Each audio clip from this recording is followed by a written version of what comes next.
Olá, meu nome é João Pedro Félix, sou estudante de jornalismo pela UFG e você está assistindo mais uma edição do Ciência na Religião, um programa em parceria entre a UFG e a PUC. Hoje estamos aqui com a professora Silvia Fernandes. A Silvia, que é doutorada em Ciências Sociais, professora da UFRRJ e coordenadora do CRELIG. Tudo bem, Silvia? Tudo bem, João? Muito obrigada pelo convite. Nós que agradecemos, Silvia. Silvia, e para começar o nosso programa, eu vou te fazer a primeira pergunta. De que forma as novas tecnologias de informação e de comunicação afetaram a interação entre a igreja e seus fiéis?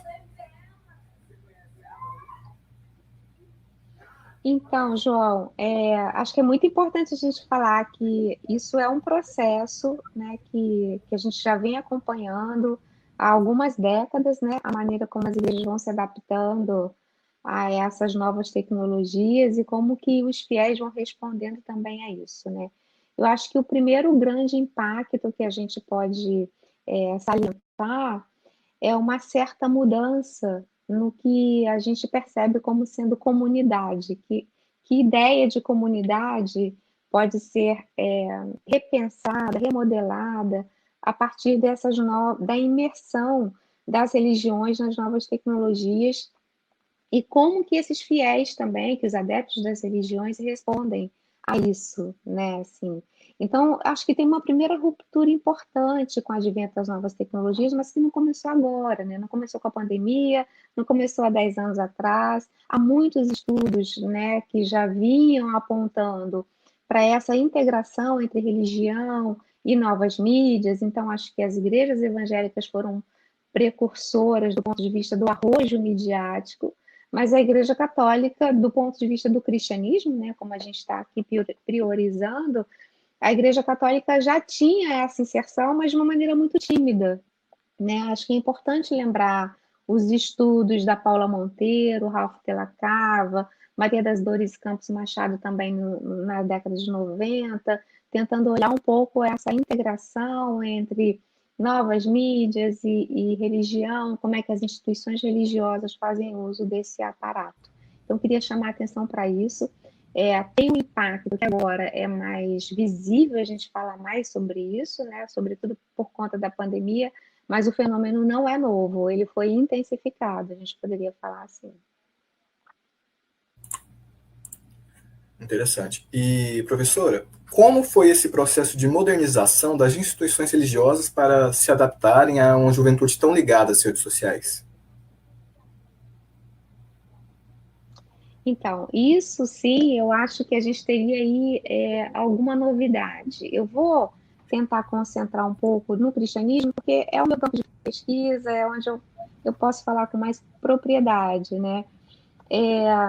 Do ponto de vista do catolicismo, a gente pode dizer que os novos movimentos religiosos nos anos 90, com o advento dos movimentos carismáticos, a renovação carismática e os seus derivados, se a gente pode dizer assim, aí você tem aí as comunidades de vida, as novas associações de fiéis, então esses movimentos carismáticos ou de orientação carismática, como a gente fala, de inspiração carismática, ainda que eles não se denominem, né, da renovação, eu acho que eles são inovadores do ponto de vista de acelerar o processo de integração da juventude, né? Então, a juventude, ela, assim, são gerações que já nascem manipulando essas novas tecnologias, né? Então, elas colocam certamente um grande desafio para as instituições. Eu tenho enfim, algumas pesquisas anteriores em que eu falo que quando a Igreja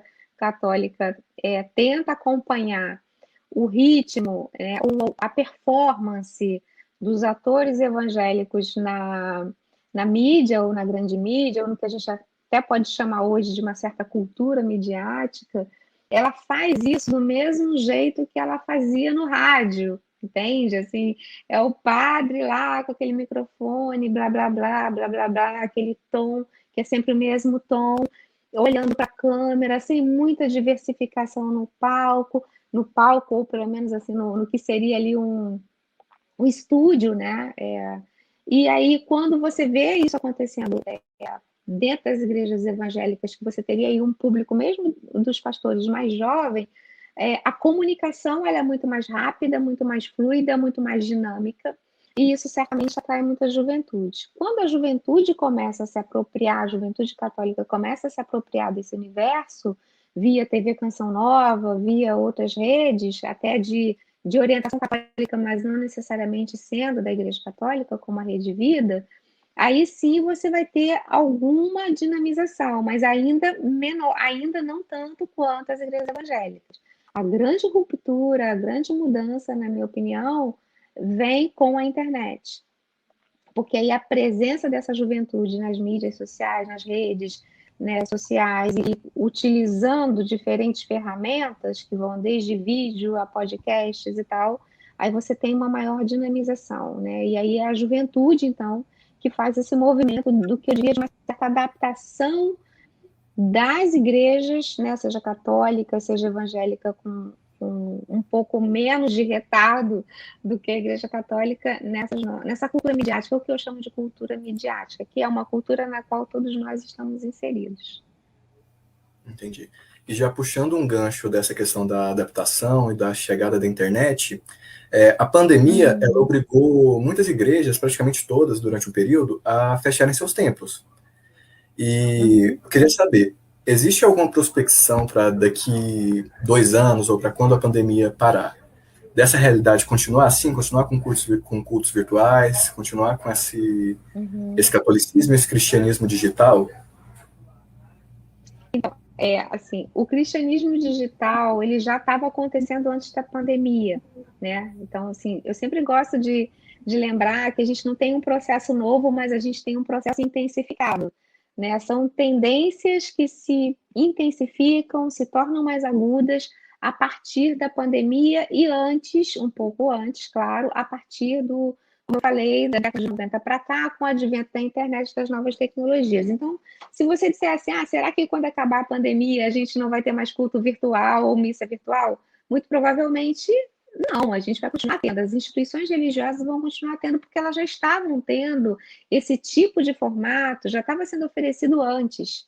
Né? O que você tem é mais acesso, a gente está escrevendo textos com alguns colegas meus, alunos do CRELIG, em que a gente está analisando esse catolicismo virtual, por exemplo. O que mudou, a gente tem aí um ano de pandemia, né? Então a gente viu, por exemplo, na Semana Santa do ano passado, que a gente já tinha pandemia, a gente viu como que os católicos, eles reproduziam nos seus lares, formavam um altar, né, com a mediação da virtualidade, né, para poder acessar o culto, a missa o rito religioso, mas eles reproduziam em casa, né, elementos simbólicos que estariam no templo.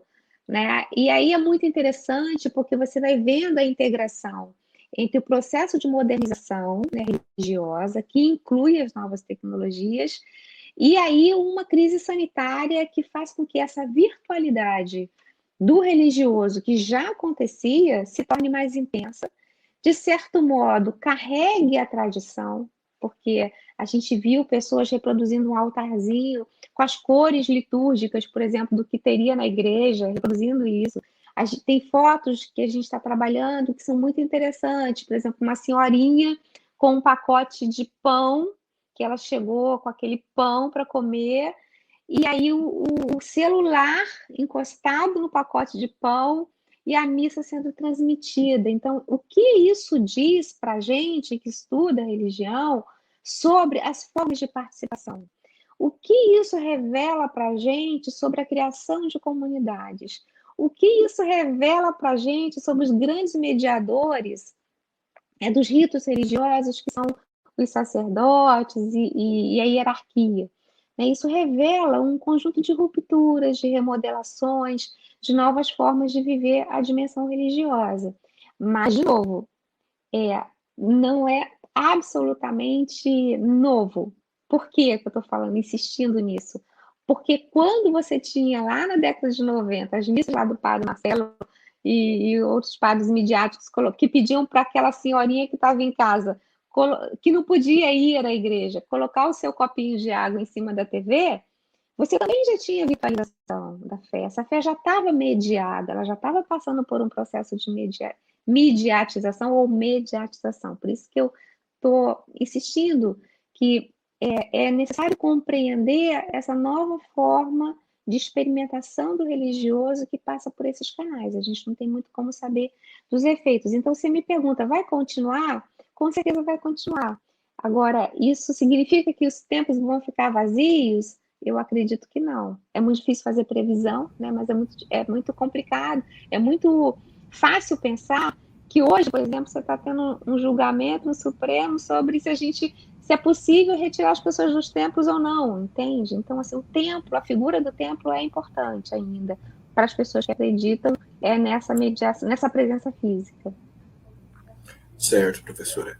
A senhora falou da virtualização, dessa nova cultura, não nova cultura, né, dessa cultura que vem se adaptando, e baseando-se nisso, as redes sociais têm tido cada vez mais alguns cultos sem a presença de líderes religiosos, sem a presença de sacerdotes.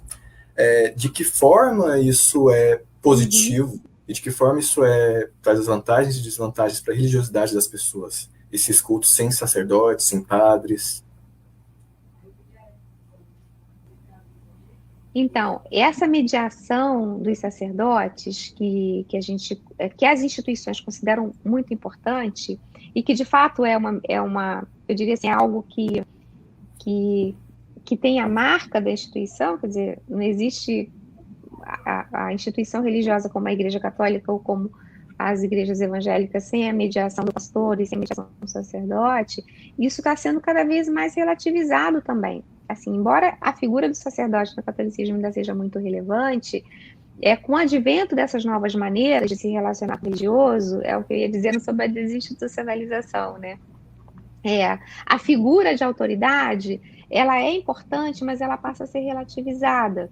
Você tem muito discurso de que a minha religião quem faz sou eu, então eu posso, é a mesma coisa. Muita gente fala assim, é a mesma coisa rezar na igreja ou rezar em casa.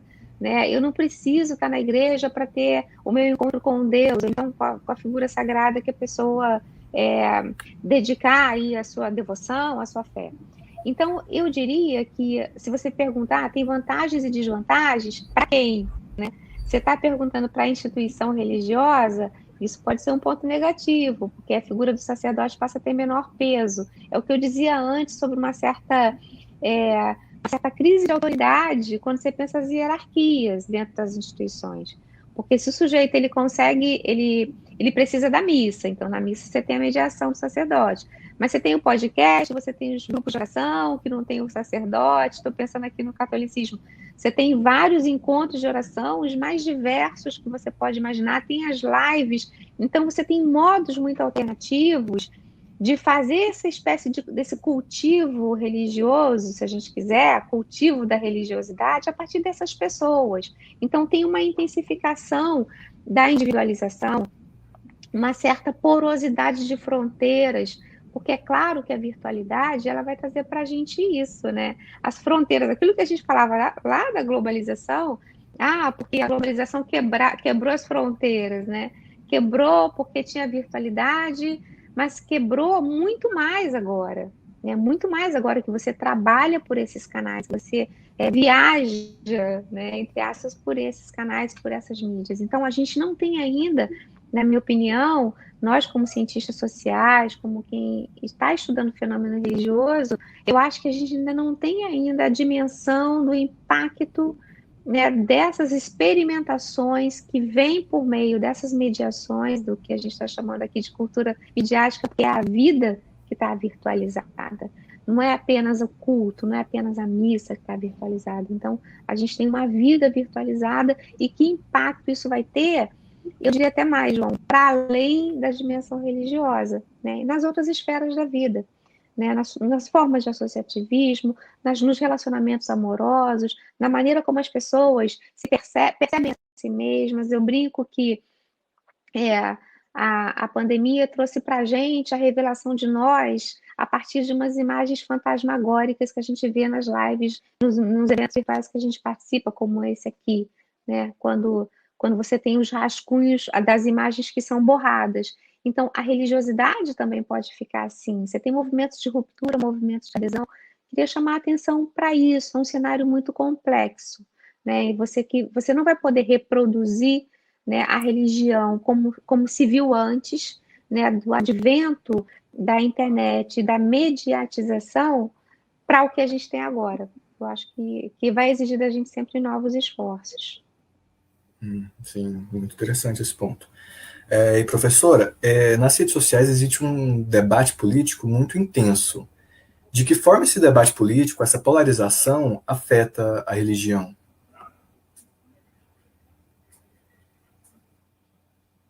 Então, eu acredito que essa polarização que você está chamando atenção, ela é, ela é mais complexa também do que a gente entende como polarização, como se você tivesse dois grandes polos, né? Em que de um lado você tem uma coisa e do outro lado você tem outra coisa oposta, né? Eu acredito que em cada lado você tem novas e novas segmentações e novas polarizações. Então, não é uma polarização clássica, né? Não é direita e esquerda, não é conservadores e progressistas, porque se você pega, por exemplo, uma instituição religiosa, como a Igreja Católica, você já tem um mundo que você não consegue dividir em universos polares, porque esse universo ele é muito mais complexo. Se você pegar o que é chamado, por exemplo, de jovens conservadores, né, que é uma questão que a gente está estudando agora. Queria aqui fazer menção ao trabalho do Leonardo Reis, que é meu orientando, e que tem trabalhado isso a partir de um determinado grupo. Você observa que o que era chamado de conservador porque estava na renovação carismática, hoje é considerado progressista por quem está nos novos movimentos neotradicionalistas, que estão reivindicando a missa em latim, que estão reivindicando, estão radicalizando, né, as opções de inserção na cultura, de inserção na vida amorosa, muito mais até do que os próprios carismáticos, que eram tidos como conservadores. Então, você tem polarizações que não são bem polarizações, né? Eu chamaria a atenção, que é um ponto que a gente precisaria investigar com muito cuidado, para uma dimensão de intolerância que está na política, que está na religião e que está no cotidiano da vida, está no miudinho das relações. Está no supermercado, quando você vai fazer compra e alguém te interpela e tem ali uma intolerância. Eu acho que tem uma dinâmica de intolerância e de falta de capacidade de reconhecimento do outro na sua alteridade que é o grande desafio para a gente e que reflete nisso que você está chamando de polarização. E é claro que está na religião também, porque está na sociedade. Então, as instituições religiosas, a despeito da sua narrativa conter uma dimensão de transcendentalidade, valorização do humano, valorização da vida, muitas vezes o que nós temos visto é que, em nome do discurso de valorização da vida, você mata, você oprime, você rejeita, você nega. Então, é uma situação que está adentrando a esfera religiosa. Às vezes ela se radicaliza na esfera religiosa, mas é algo muito mais profundo.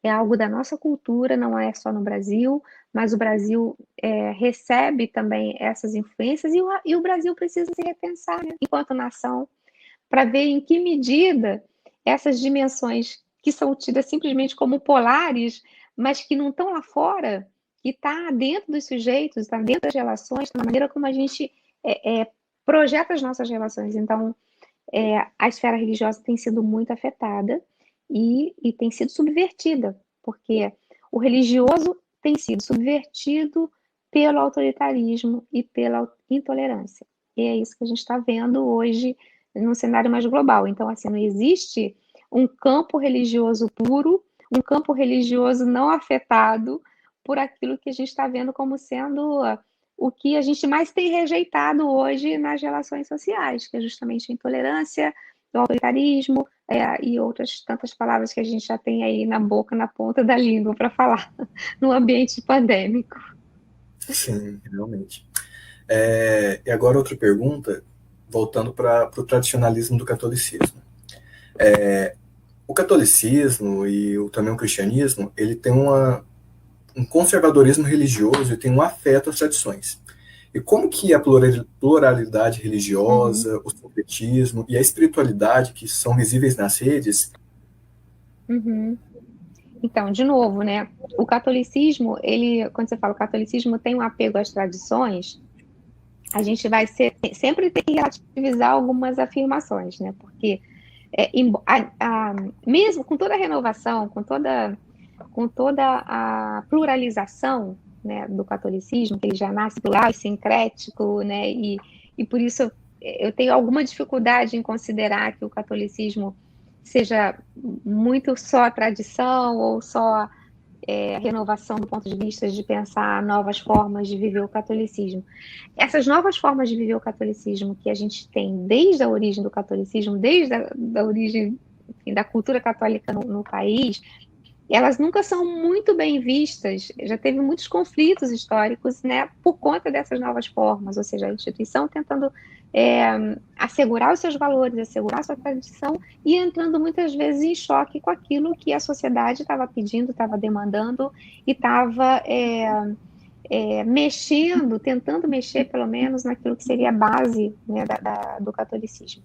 Então, o catolicismo está tendo que ter a sua tradição, de certo modo, reinventada, mas ele resiste fortemente a isso. E no que ele resiste, como já sei, né, de muitos líderes católicos dizerem, olha, a igreja não tem que se adaptar à sociedade, a sociedade tem que se adaptar à igreja, isso é um contrassenso, né, porque a instituição está dentro da sociedade, né, então isso não é uma visão, a gente poderia dizer assim, não é uma visão majoritária, mas existem líderes assim. Então, o conservadorismo, o catolicismo é apegado às suas tradições, mas ele está sempre tendo que se realinhar aquilo que aparece como demanda. Eu acho que o caso da renovação carismática é emblemático nesse sentido, porque na década de 90, quando a renovação carismática ela chega, já estava assim no auge, né? Ela chega no Brasil na década de final dos anos 60, 68, né? Então, quando na década de 90 ela já está consolidada e ela tem um ethos, um jeito de operar, uma maneira de viver esse catolicismo muito semelhante aos pentecostais, aos neopentecostais, o que é feito?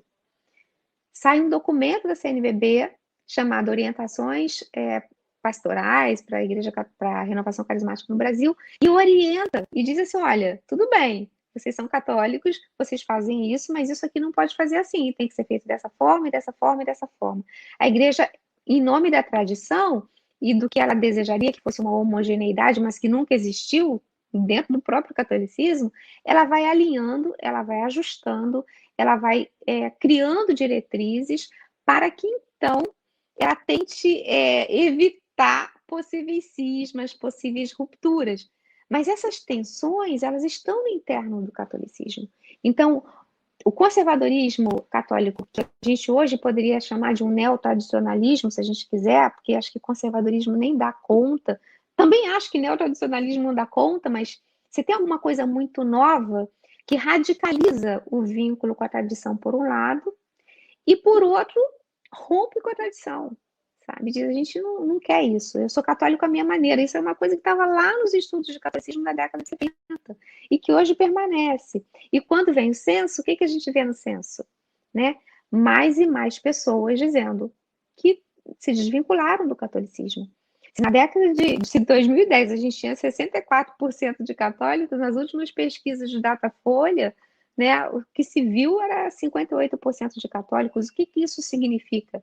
O que isso quer dizer para a instituição fundante, né, do Brasil, do país, né? Então, é muito importante você olhar que existe um tensionamento, que não existe uma corrente única, que o conservadorismo ele assume novas faces, novas representações, e que, ao mesmo tempo, você tem movimentos do que a gente poderia falar de novas experimentações do catolicismo, né? Você tem crise dentro do clero, você tem crise dentro das congregações religiosas, você tem novos modelos de vinculação em congregações religiosas, que muitas vezes também questionam as autoridades, aquele modelo convencional das congregações. Então, é um quadro muito complexo, assim.